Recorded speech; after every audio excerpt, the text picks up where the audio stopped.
This dude is the Long Island serial killer, allegedly. So some not totally reputable news sources are saying that Rex Heuermann is the Long Island serial killer. However, I have sources from inside the investigation that have also confirmed that Rex Heuermann is likely the Long Island serial killer. So we're bringing it to you first. Rex Heuermann is a New York City architect with more than 30 years of experience. Which means that even the earliest victims thought to be connected to Lisk could be Rex's doing. As of right now, he's only been connected and arrested for the Gilgo 4 victims. Only time will tell to see if they connect the others to him as well. He's supposed to be due in court in a couple hours, so we will keep you updated.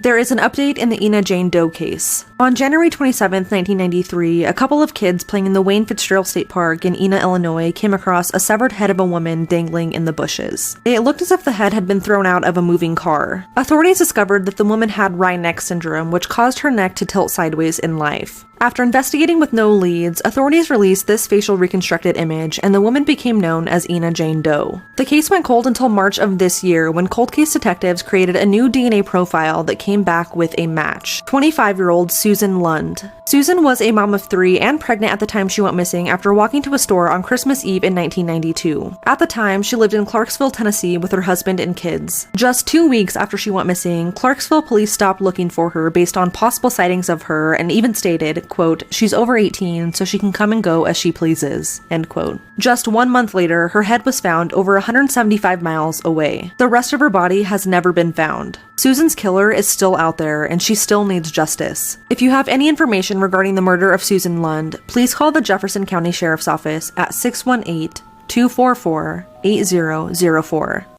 Here are 3 of the most disturbing facial reconstructions and the chilling backstories behind them. But before we get started, I did make a YouTube channel for everybody who requested. If you want to subscribe, the link is right in the bio. Alright, let's get into it. Number 1. The Irondequoit Jane Doe. Found buried in a shallow grave in New York State, the manner of death was ruled as suspicious, but there were no signs of trauma found on her body. Once found, her remains were so badly decomposed that it's suspected she may have been buried there for up to 30 years before being uncovered. Number 2. The Philadelphia teen. Discovered to have been shot and possibly burned, his remains were found near the railroad tracks in Philadelphia in 1977, and he was the victim of a horrific homicide. To this day, he has never had any friends or family that have come forward to claim his identity, and he remains unknown. Number 3. The Swimsuit Boy. He is one of the only unidentified bodies to come from the Dean Corll serial killings. Discovered buried beneath the shed, among others, his remains were wearing a multicolored swimsuit, hence the name. And it's not at all that this is a bad reconstruction. It's actually unsettling to me because it's pretty good. When you're looking at it, it's almost like the eyes are looking right back at you. It's that realistic. But what makes it all that more eerie is that it's linked to a missing boy that no one has ever claimed. So this is how police caught Rex Heuermann as the possible Long Island serial killer, using his burner phones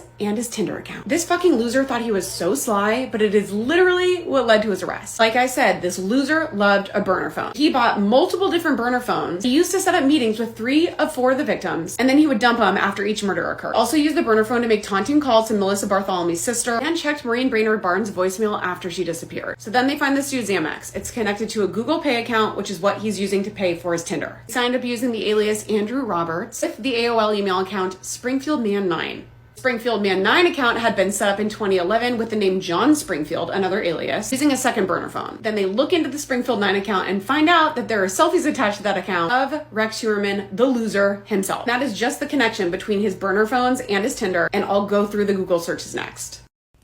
Have you ever heard of Sarah and Jacob Hoggle? Sarah and Jacob were 3 and 2 on September 7th of 2014. On that morning, their older brother had a soccer game that Troy and Catherine, their mother and father, took them to. After the game, Troy and Catherine took Sarah and Jacob to the park to play for a little bit. Troy had to be at work around 2:30, and he left both Jacob and Sarah with their mother, Catherine, while he went to work. Catherine had been diagnosed with some mental health issues, but she seemed to be working through them. Troy kissed the kids goodbye and went to work, and everything seemed normal. But around 4 o'clock that afternoon, Catherine told her mother, who they were with at the time, that she was going to take Jacob out to get some pizza. But when she returned, Jacob wasn't with her. She said that she had left him at a friend's house for a sleepover. Catherine then took their older son and Sarah home for the evening. Troy got home around midnight, and he would usually go kiss the kids goodnight before he went to bed, but this night he was too tired and decided to just go to bed. But when he woke up, Catherine and Sarah were gone. When he questioned Catherine about where the kids were, she said that she had taken them to a new daycare facility and that they were fine. Wanting to see his kids, though, he asked Catherine to take him to where they were at. Catherine seemed to lead him on some kind of a wild goose chase, taking him to different places and never finding the kids.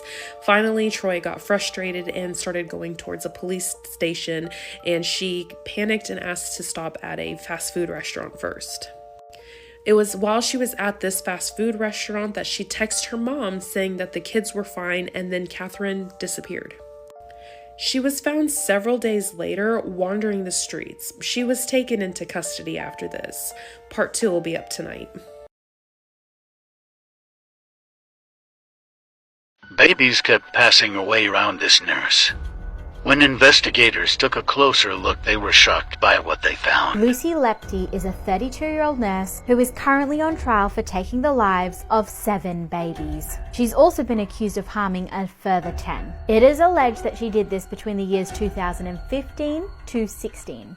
It all started when her mentor at Chester Hospital started noticing a disturbing pattern every time Lucy was left on shift. Babies under her care would mysteriously fall sick and pass away. This would include stable babies that had no signs for concern. Now, the number of babies that were passing away was very unusual for the hospital, and so they investigated. That's when they started accusing Lucy of injecting air into babies' bloodstreams. This is what would cause them to fall ill very quickly. Now, Lucy has not been found guilty yet. It's important to note that this trial is still underway. For more, remember to press the plus button and follow. A family vlogger on TikTok has been accused of committing horrible crimes against his 9 adopted sons. I'm about to talk about a lot of things, but I honestly think this is just the tip of the iceberg. Since 2017, Haim Cohen has documented his life online as a single Orthodox Jewish man raising his 9 adopted sons. On 2 TikTok accounts and a YouTube channel, he posted to hundreds of thousands of people. In 2019, Cohen was charged with indecency with a child after an exchange student from Spain stayed with him and was essayed. Despite that charge, Cohen was allowed to keep his 9 adopted sons, who ranged from 4 to 14 at the time. By the way, these weird number 1 dad edits were posted to his Facebook, and I think that he made them, not his children. On January 30th of this year, one of the sons made an anonymous call into a podcast. For 45 minutes, the boy told this host of Blind Skin Beauty that he was being essayed by his adoptive father, that his brothers were as well, and that they were scared to come forward. He said they were in fear of their lives and that Child Protective Services had been to their home 8 times. But Cohen would bribe or scare the children into staying quiet. The podcast host knew that this boy lived in Texas, but nothing else. But after 2 days and at least 200 phone calls, she finally tracked the family down. Thanks to Cohen's large social media presence, it wasn't hard. She filed a police report, and they found out that the boy had called from Cohen's home via his IP address. Within a couple days, Cohen was arrested for essaying his son. After interviewing all the children, at least 5 more have come forward about the essay. And 2 weeks ago, Cohen was faced with nearly a dozen new charges. It's been reported that this abuse has been going on for at least 6 years. He also allegedly beat them with belts and doused them with pepper spray, among other horrible things. Cohen's identity is also being called into question. In interviews, he's claimed to be raised Jewish in New York City, but he was actually born in Odessa, Texas. And he was born as Jeffrey Vagel. He changed his name multiple times before settling on Haim Cohen in 2010. And the only time he claimed to convert to this religion and not be born into it is when he requested to adopt a Jewish name in court. But all other times he said he was born and raised Jewish. He also stated that all 9 of his adopted sons were born Jewish, but a lawyer said that that was false. Cohen has also made up stories about how these boys ended up in care, at one point claiming a boy's parents died in a car crash, when in reality the dad had unalived himself and the mother had her rights taken away for several reasons. Cohen changed his adopted sons' names and forced them to dress and act as if they were born Jewish. Apparently one person in the Orthodox community quickly realized that Cohen was a fraud and said that Cohen was Ted Bundy level sociopath. The children have also reported that he has been faking illnesses and disabilities, that he doesn't actually need a wheelchair, that he spit up fake blood in court. Apparently he was only released on bond for the 2019 case because he told the court he was in hospice for a terminal illness. I think a lot more things are going to come out about this man because this hasn't even gone to trial yet. Oscar Pistorius claimed that he accidentally killed his girlfriend believing she was an intruder. Let's look at what actually happened. Riva was a South African 29-year-old model and paralegal. Riva was dating her boyfriend of 3 months, Oscar Pistorius, who was a Paralympic athlete. At around 6 p.m. on February the 13th, Riva made her way to his house in South Africa. In the early hours of Valentine's Day 2013, Oscar shot her 4 times through a locked bathroom door. This included a fatal shot to her head.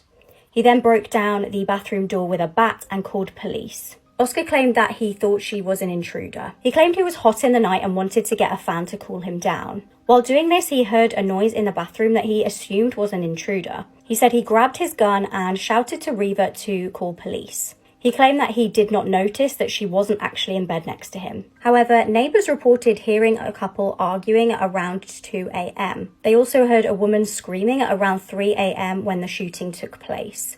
Texts between the pair are also very telling. Riva sent him this text after they'd attended a party together. Now you can pause to read, but I am just going to read out some bits that I think are very significant. She said, "You have picked on me incessantly since you got back from Cape Town, and I understand that you are sick, but it's nasty." She also includes a bit that he was accusing her of flirting. And shockingly, she says, "I am scared of you sometimes and how you snap at me and how you will react to me." Heartbreakingly, at the end of the message, she states, "I just want to love and be loved." After Riva's death, Oscar's ex, Samantha Taylor, came forward. She claimed that he would get angry at her for little things like not bringing her plate into the kitchen. He would also be jealous and possessive. In 2014, he was found guilty of culpable homicide. He was only sentenced to 5 years in prison. However, in December 2015, the Supreme Court overruled this verdict. He was then convicted of murder and sentenced to 6 years in prison. This was then extended to 13 years. Breaking news, authorities have released a new statement regarding Carlee Russell being found. Within the new statement, they detail the investigation from start to finish. It reads as follows. Carlee communicated on her cell phone with individuals known to her while on the path of traveling up to the point of calling 911 at 9:34 p.m. The conversation with the 911 operator ended and Carlee called a relative. She went missing during the conversation sometime after 9:36 p.m. after telling both the 911 operator and the relative she had seen a male toddler in a diaper on the side of I-459. And she was stopping to check on him. Traffic camera footage was obtained which depicted this portion of the incident, and that footage is still being analyzed as part of the investigation in conjunction with the 911 call to accurately determine the time frame. Carlee's 911 call remains the only timely report of a child on the interstate. Hoover police officers arrived on the scene within 5 minutes of being dispatched, and several other officers arrived shortly behind. They located Carlee's wig, cell phone, and purse on the roadway near her vehicle, and Carlee's Apple Watch was in her purse. Investigators with the Crime Against Persons Unit was notified, and the investigation immediately began in earnest with numerous leads being followed. Many local, state, and federal agencies immediately offered assistance and provided personal and other resources to the investigation. No stone was left unturned, and the investigation continued throughout the weekend. At 10:44 p.m. on July 15th, the Hoover 911 Center received a call from Carlee's residence that she had returned home on foot. Hoover police and fire responded to the residence where Carlee was located. She was immediately transported by the Hoover Fire Department to UAB Hospital to be evaluated and was treated and released. Detectives responded to the residence and to UAB to take an initial statement from Carlee. Details of that statement are part of the ongoing investigation, which is expected to continue over the next few days. During the initial portion of the investigation, detectives were able to retrace nearly all of Carlee's steps up until the point she went missing and are confident that they will continue to be the case. This release contains all of the information the Hoover Police Department is able to release at this time. As we continue to investigate, we will release information that is determined to be factual. When a press conference is scheduled, we will provide advance notice of the date, time, and location. I'll keep you guys updated. What do you think? Drop in the comments. I bit the apple cause I loved you, and why would you lie? And then I realized you're just as naive as I am. Oh, you're so traumatized, it makes me wanna cry. You dumb motherfucker, I loved you, I loved you, I loved you, it's true. Hi, my name is Ethan, and here's everything you need to know in under 1 minute. On the night of June 29th, 2023, police received a 911 call, and when they arrived to the home, they saw a 17-year-old boy who was suffering from multiple gunshot wounds. He was fully conscious at the time, and he quickly informed police that it was his mother, 34-year-old Jaquana Butler. She later told investigators that they were, quote, arguing over a video game console, which escalated to gunfire. How does that escalate to that? Also, let me preface that he had multiple wounds, which means that she didn't just do it one time and immediately regret it. She kept going. Needless to say, she was arrested and is now awaiting trial. This 000 call is absolutely horrifying. It's a call made by 26-year-old Jessica Camilleri after she'd just attacked her mother with 7 knives, taken off her head, and walked outside with it in her hand. Hello, this is Alison from Police Emergency. We just received a call from this number. Yes, I need you to get the ambulance and the police out here immediately. To which address? 128 St. Clair Avenue. Please come. I need you. This is an immediate life or death situation. I grabbed the knife off her because I thought she was going to stab me, so I stabbed her back. And I was so heated up with anger, I just kept stabbing and stabbing and stabbing her. And I took off her head. Jessica suffers from multiple mental health disorders as well as ADHD and OCD. Her mother was trying to get her help after multiple incidents of Jessica assaulting people in public, pulling their hair, and threatening to shred their heads. She'd also made hundreds of phone calls to random numbers, saying things like, "I'll come to your house with a knife and shred your head to the neck." On this fateful night, July 20th, 2019, Jessica's mother Rita was at home with a younger relative, a little boy that hasn't been named due to his age. Jessica hated the fact that this younger relative was in the house, and her and her mother got into a heated argument. Jessica dragged Rita by her hair to the kitchen, grabbed a kitchen knife and began stabbing over and over. Each time one of the knives broke, she'd grab another and continue the attack. At one point, the 4-year-old child that was witnessing the attack actually tried to save Rita. He jumped on Jessica and hit her over the head with the lid of a toy box. She threw him off and actually slashed his cheek and his arm and hand in the process. She then continued the attack on Rita. Most of the blows were aimed at Rita's face, head and neck. She stabbed Rita through the eye socket, took off her nose and tongue, and then twisted her head clean off, walked outside with it in her hand, and went to a neighbour's house.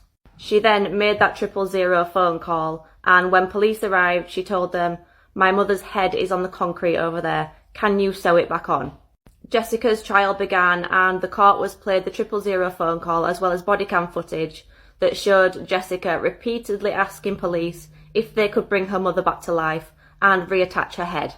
In 2020, Jessica was cleared of murder by a jury and instead convicted of manslaughter after her defence lawyers argued that she was impaired by a mixture of mental disorders. She was sentenced to 21 years with a non-parole period of 16 years. However, this year she appealed that sentence and she won. Her non-parole period was reduced, meaning she'll be eligible for parole in 2031 when she'll be 37. I woke up in a pool of blood with zip ties binding my wrists on the floor of the Lululemon I worked at and saw my coworker dead just down the hallway. What happened to us will have you in shock. It was a late Friday night at the Lululemon I worked at in Maryland. Myself and my coworker Jana were closing up shop at about 10 at night. We locked everything up and went to our cars. That's when I realized I had forgotten something and asked Jana to let me back in the store. She obliged, and we went back into the store to grab my forgotten items. That is when 2 men with masks appeared. They chased us down and began to beat us and sexually assault both of us. Eventually, I went unconscious and only remember being woken up by another coworker the next morning. I began describing what happened to the police and gave them anything I could remember about the intruders. However, weeks later they came and arrested me. Why, you may ask? Because there were no robbers. You see, Jana and I got into an argument when we got back in the store, and before I knew it, I was attacking her. I gave her over 300 wounds with 5 different objects I find to hurt her with. All of my injuries were self-inflicted to make it look like I too was a victim. Police realized it was me after much of the story didn't line up with the evidence they found. I was found guilty in 2012 and sentenced to life in prison. Follow for more stories.